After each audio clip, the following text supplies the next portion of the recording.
Hey, what's going on, everybody? It's Andy's Automotive again. We got another video on the 2015 Volkswagen Passat. So we got our little coil packs in from the last time. We put the intercooler in, which I did not make a video on that because I was pretty under the weather. Can you see it under there? Just a little bit. Let's see. See how big it is. Anyway, let me see.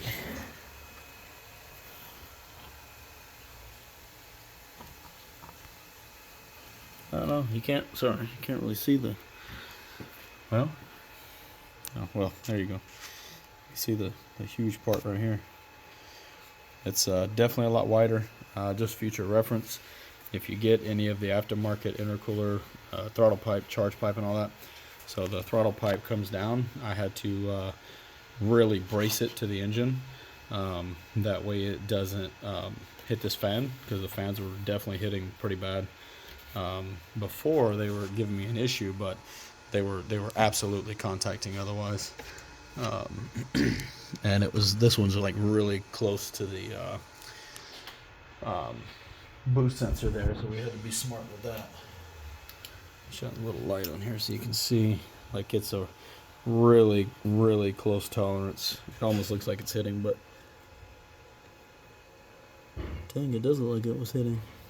So maybe it was hitting before I corrected it, but you can see where it kind of wore in the connector there a bit. But it's braced back now. Worst case, if I do, I'm gonna have somebody sit in the car and shift to make sure it doesn't contact. If it does, I may have to get rid of these fans and wire in some really ultra thin, like 12 or 15 inch fans. For one, I would probably try to keep this shroud because it looks very well made, and I would just have the fan like sitting maybe just inside of it, but not contacting the radiator, of course. I do think they make an all aluminum radiator, which I might do that down the road. I have wired in electric fans before. I just had them wired to a switch, so I didn't have to worry about them shorting out fuses or anything like that. I just turn them on, cool the engine down, and then have it on a timer relay. Intake, I can't remember if I did a video on this one. It's been a minute, to be honest with you. But what we're going to do now is install the catch can. It's going to be a multi-part video because I don't have a cameraman. So this is the CTS catch can. So here's some of your fittings. The valve there is going to go just after the solenoid N80 valve. It's going to go here with the arrow facing this way. And then this big union here for the 10A adapter is going to actually go straight onto the intake. Now notice I do not have an IS-20 turbo. I have an IS-12 turbo. I've done everything on this car except for the turbo upgrade. I had the IS-20. I sold it to a friend because I'm going to have to redo the whole intercooler piping situation, and I'm not into it. I'm going to buy me a BMW M550 in a few years, so this baby will get me done till then. The JB1, as I said in the past, I was going to switch over from my wife's Volkswagen Atlas. I did the integrated engineering flash tune on her car. It's amazing. Completely changed that car altogether. I did have this intake on her car, but like I said, she made me take it off because it was just too loud. It sucks so much air. It sounds like a vacuum cleaner going under the hood like 24/7. It's amazing. I love it. She doesn't care for it. I am a little under the weather, so excuse the voice. But this car practically has all the bolt-ons you could think of. I have a O2 simulator back there. You can't see it. It's an elbow with what they call a still filter inside.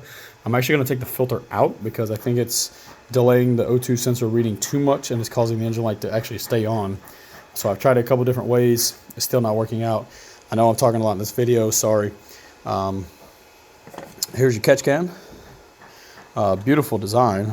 It's baffled inside.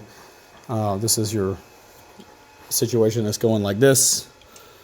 It's going to sit up here, something like this. Obviously that doesn't go on the bottom. That's for something different. So because I have the washer up here, I'm supposed to take it off and do all this other stuff. I may find a way around that, or might build a bracket for it. Who knows? The most important part is this baby here.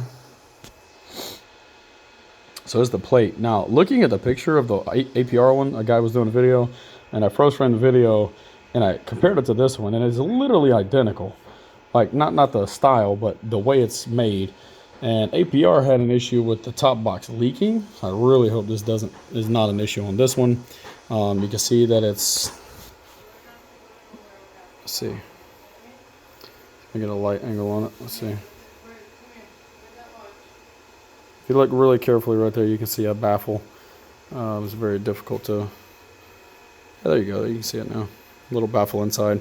Because I was wondering, because the other ones have baffles on the bottom down there. But it does have definitely the hole that goes through, leading straight across to the AN fitting. These are 10 AN, so if you need to customize anything. This doesn't come with an extra hose. The guy in the video for the APR one, because the one, I couldn't find a good video on this one that showed the N80 valve with the check valve. And I guess that's because it's messing up pressure or something. So he basically cut this little vacuum line in half and then just put the valve in line, use the other half to adapt to this plate here. So more than likely that's what we're going to do. I really wish CTS would have sent a new gasket with this. I don't know why they wouldn't. That's crazy. Just one more thing for you to have to buy, but at least recommend it in the cart. As far as manufacturing and quality, this thing is beautiful. It's ultimately immaculate. Hopefully everything goes well with it and it works well. So basically you can literally eyeball that this is going to work just fine. So I'm going to set it just like that, and it's going to sit basically exactly where it's supposed to. That's your mounting bolt right here, by the way, not that one. So looks perfect. It's going to mount just like this. These red top cold packs I think are really good, by the way. So there's that. You got your beautiful braided, excuse my wife yelling at my son. Yeah, beautiful braided stainless lines. They feel rubbery. Hopefully they're fuel rated so they don't decay and give me a lot of oxidation smell and all that. The catch can's made really well. I pulled this drain stick out. It's kind of neat. Put a little olive oil on the O-ring. That way I don't forget later on. But it's basically a dipstick, so you can see how full it is. A lot of guys say this thing fills up ASAP. So keep that in mind when you put this on. If it's freezing temperatures outside, you must keep this thing emptied out frequently or keep it in the garage to where it doesn't freeze, because it will freeze up. And a guy did a video showing what he pulled out, put it in the freezer, and it completely froze like 99%. So you don't want to blow up your engine by doing that. Otherwise, the kit's beautiful. It's on sale right now on the website for $429, $425, something like that. But anyway, I'm going to disconnect this baby, and then we're going to go through, pop your clamps off. And I think I'm going to make a part 2 video for this because voice is getting a little hoarse, and we'll go from there. All right, cheers.